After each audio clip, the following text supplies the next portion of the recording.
Magandang gabi mga kapatid.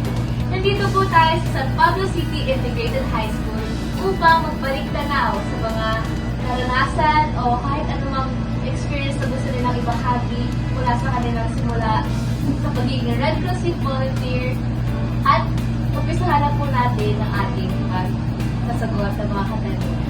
Una, ano ang inyong mga unforgettable moments nung kayo sumali sa Red Cross Youth Volunteer? Ang naging unforgettable moment ko as a Red Cross is yung investiture. Kasi isa ko sa mga committee doon is ano ba? Technical committee. And doon din yung time na naging official Red Cross Youth. For me po, it would be yung Youth Festa since yun po yung pinaka-first event na na-attended ko since I joined Red Cross.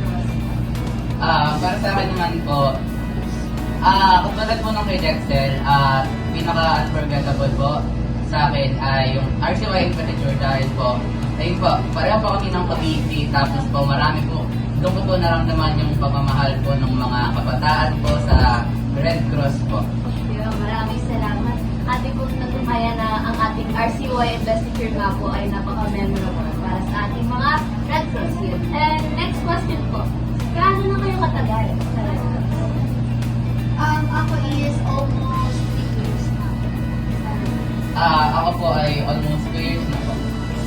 Ako po ay medyo bago-bago pa. Almost 2 months pa lang po. Ayan, makikita lang po natin ng may iba't iba silang karanasan at base naman po kung gaano kayo katagal ang karanasan nyo sa Red Cross, ano ang mga pinagdaanan nyo bilang isang volunteer?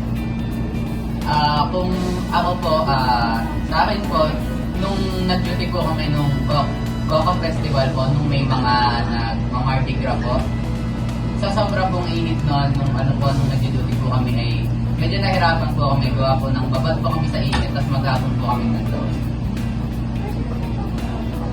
Kagaya na sabi niya yung sa pag-duty ng Coco Fest, isa rin po ako sa nag-duty dyan. And yung mga trainings ko tulad ng sa SBRRM, isa po yun sa mga na-experience ko as Ngayon po, since para sa akin, since nasubabahan pa nga ng Red Cross, it would be po yung pag-duty here sa school, kung saan naka-experience na din po kami ng mga major cases, such as dislocations.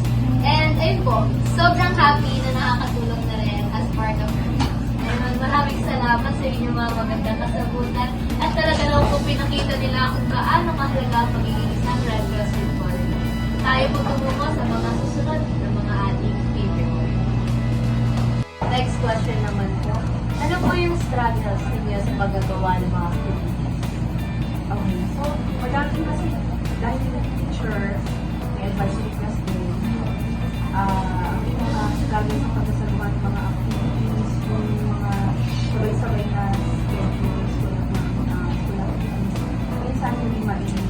Halimbawa, yung mga yung mga programs din sa ibang subjects na halos nakakasabay din ng schedule sa So, yun, dahil sobrang daming sobrang daming activities ng school, kaya kailangan talaga i-plan na mabuti para lahat na activities ng Red Cross ay maisagawa sa loob ng susunod taon. next naman. My only struggle lang po is my time management. Since I'm a student here na school, hindi ko po minsan kaya maisabay ang pagiging volunteer at pagiging student here is gawa ko na sa Same as Ma'am and Josefa, time management din po, someone who is in the special section curriculum. As an illustrator po sa RCY, may time management, minsan po, may mag-uwinsan ang mag-edit. Thank you so much po sa inyong mga kasagutan. At dahil nga po sa mga struggles nyo, natanongin ko naman po kayo kung bakit kayo nag-stay sa Red Cross. Okay. Sa ngayon, ano na ako, hindi na ako yung coordinator ng Red Cross sa STC at IHS. Pwede na yung bagong coordinator. Hinanggan na kasi sa mga teachers yung coordinator leadership. Pero tulad dito, itong nakaraang NSEN, kumbaga nag-assist pa rin ako, nag-assist pa rin din sa activity ng school regarding din sa mga members ng RCY kasi kailangan sila. Nandun pa rin yung assistance ko kay ma'am kasi kumbaga para dahil since bago si ma'am, parang hindi masyadong mahirapan na rin si ma'am kaya nandun pa rin yung assistance ko. Anytime naman, pag kailangan ng tulong, bawal dito, dagdag pa syempre, nakadaan ako. Yun, nandun pa rin naman yung kasi sa Manila. Hindi pa rin naman nawawala yun. Kahit na wala na yung duty ko as coordinator, nandun pa rin yung pag-duty. So, my recent focus now sa RCY is skill development. Para po for your knowledge mo about sa leadership at sa first aid, para rin po makatulong ako sa akin na